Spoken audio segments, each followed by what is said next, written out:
ഹരേ നമഃ. ഗുരുവായൂരപ്പ ചരണം. നാരായണാഖില ഗുരോ ഭഗവൻ നമസ്തേ.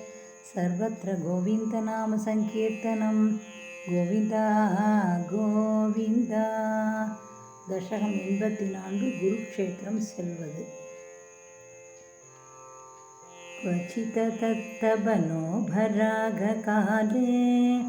पुरिणिततत्कृतवर्मकामसूनो यदुकुलमहिलावृतः सुधीर्तं समुपगतोऽसि समन्तपञ्चकाख्यं बहुधरजनदाहिताय तत्र त्वमपि पुनन्विनिमज्यतीर्थतोऽयं द्विजगणपरिमुक्तवित्तराशिः सममिलताः कुरु पाण्डवादिमित्रैः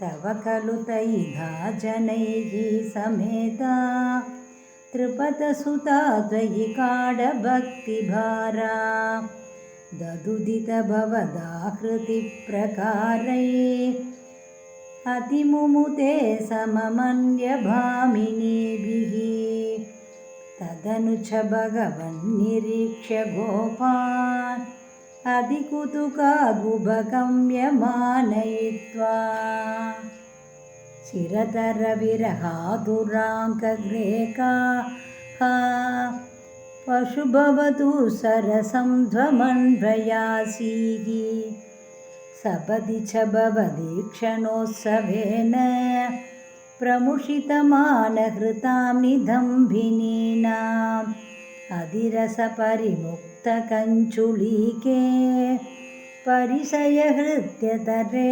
कुचेन्यलैषीः ऋभुजनकलकैः पुनः पुनर्मे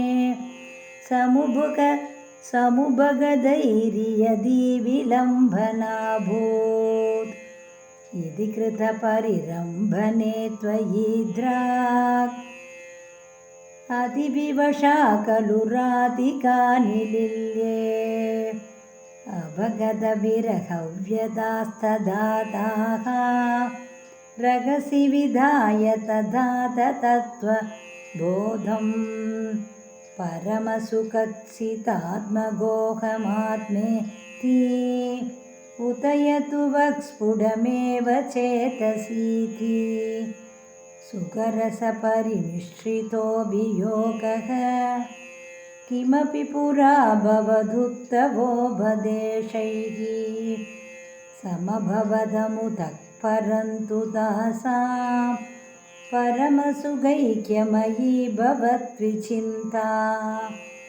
मुनिवरनिवहैस्तवादपित्रा दुरितशमाय शुभानि भृच्यमानैः द्वयि सति किमितं शुभान्तरैरिति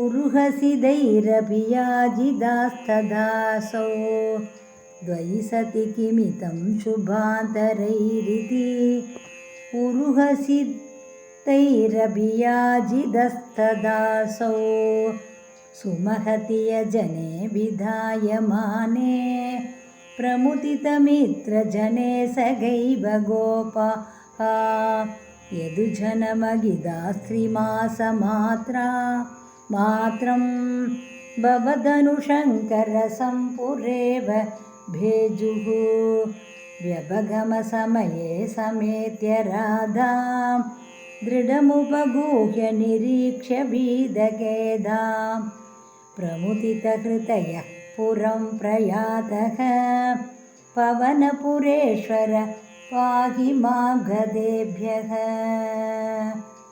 हरे नमः. गुरुवायूरप्प चरणं. नारायणाखिलगुरो भगवन् नमस्ते. सर्वत्र गोविन्दनाम सङ्कीर्तनं. गोविन्द गोविन्द.